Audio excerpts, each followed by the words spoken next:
Hello दोस्तों, मैं अंकित प्रजापति आपके अपने चैनल एपी इंग्लिश क्लासेस पर स्वागत करता हूं। अगर आप हमारे इस चैनल पर नए हैं तो प्लीज़ चैनल को सब्सक्राइब कर लीजिए और बेल आइकन को दबाना ना भूलिए, जिससे आपको हमारे आगे आने वाली वीडियो की नोटिफिकेशन समय पर प्राप्त की जा सकें।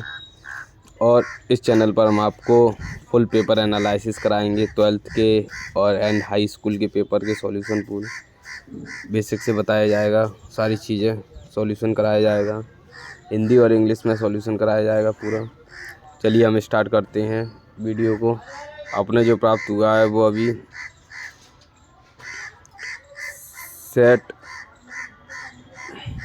सेट सी प्राप्त किया गया है। ये देख लीजिए, हायर सेकेंडरी एग्जामिनेशन मैन का। इसमें जो क्वेश्चंस आते हैं टोटल 23 हैं और मैक्सिमम 80 नंबर का पेपर है। चलिए स्टार्ट करते हैं हमें।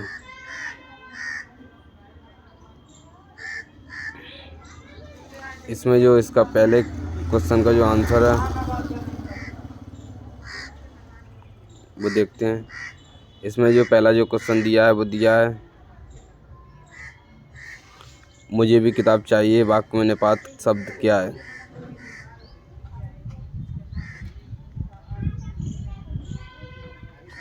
मुझे भी किताब चाहिए, वाक्य में निपात क्या है। तो इस सेंटेंस का जो आंसर है वो है बी। भारत में पहला छापाखाना गोवा में कब खुला था। तो इसका जो आंसर है वो 1556 में खुला गया था। सगुण भक्ति धारा को कितने भागों में बांटा गया है। तो सगुण भक्ति धारा को 2 भागों में बांटा गया है। जहाँ अर्थ से काव्य की शोभा बढ़ती है वहाँ अलंकार होता है, वहाँ अलंकार होता है अर्थालंकार। अर्थ के आधार पर शोभा बढ़ाने वाले अर्थालंकार कहा जाता है। चूरन बेचने का काम कौन करता था। चूरन बेचने का काम भगत जी करते थे। चलिए आगे बढ़ते हैं।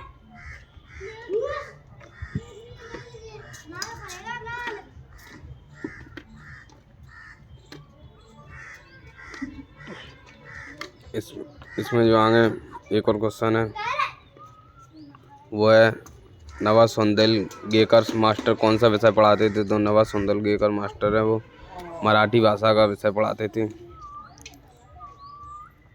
एक स्थानों की पूर्ति कीजिए।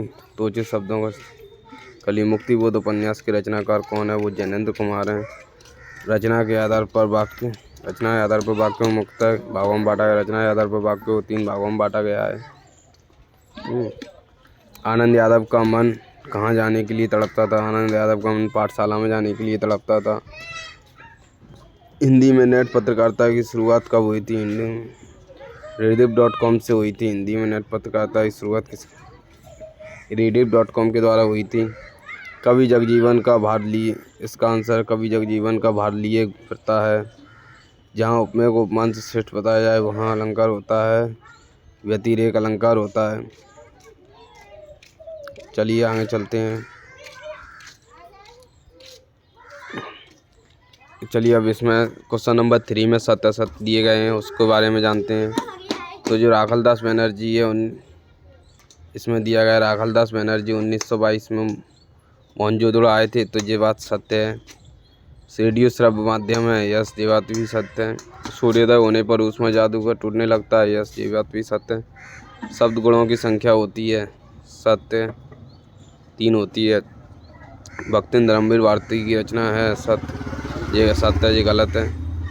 संभवतः बरसात हो प्रश्नवाचक वाक्य है, ये भी असत्य है क्योंकि संदेहवाचक वाक्य है। सही जोड़ी बनाकर लिखिए। इसकी जो जोड़ी है पहले नंबर पे कथानक। कथानक का जो आंसर हो जाएगा वो हो जाएगा अपना कहानी। संस्कृत के मूल शब्द होते हैं वो होते हैं तत्सम। संस्कृत के मूल शब्द का आंसर तत्सम हो जाएगा। और यशोधर बाबू का जो आंसर हो जाएगा वो हो जाएगा सिल्वर बैंडिंग। अतरंग साक्षात्कार डायरी है एक। हरिवंश राय बच्चन इलाहाबाद के कवि हैं। प्रगतिवाद है वो, प्रगतिवाद का जो आंसर हो जाएगा उसका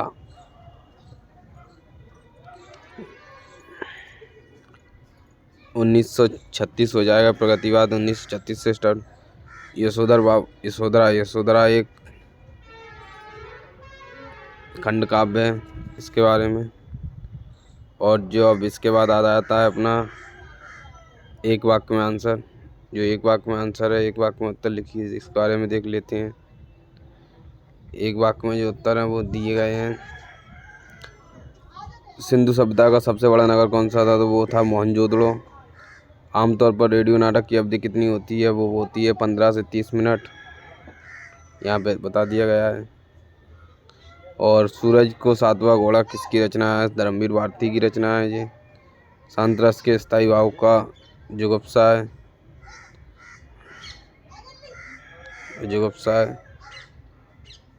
आलोक धनवा का एकमात्र काव्य संग्रह कौन सा है? दुनिया रोज बनती है इसका एकमात्र संग्रह है। पहलवान लुट्टन सिंह के पुत्र थे? पहलवान लुट्टन सिंह के पुत्र 2 थे। बाल बाल बचना मुहावरे का अर्थ है कठिनाई या संकट से बच निकलना। और दोस्तों आगे भी दिए गए हैं, देखना। क्वेश्चन नंबर 6 में दिया गया है, भक्तिन के आ जाने से माधवी वर्मा अधिक देहाती कैसे हो गई? ये एक 2 नंबर के क्वेश्चन है, ये आप लोगों ने कर लिए होंगे उम्मीद है। और यदि उनमें कुछ डाउट हो तो पता आप कमेंट कर सकते हैं, और वीडियो के और भी क्वेश्चंस के आंसर प्राप्त कर सकते हैं। चलिए, ये आपके सारे क्वेश्चन दिए गए हैं, आप देख लीजिए, एक बार रीड डाउन कर लीजिए। चलिए, ओके बाय। यदि आप वीडियो अच्छा लगा तो प्लीज़ वीडियो को लाइक कीजिए।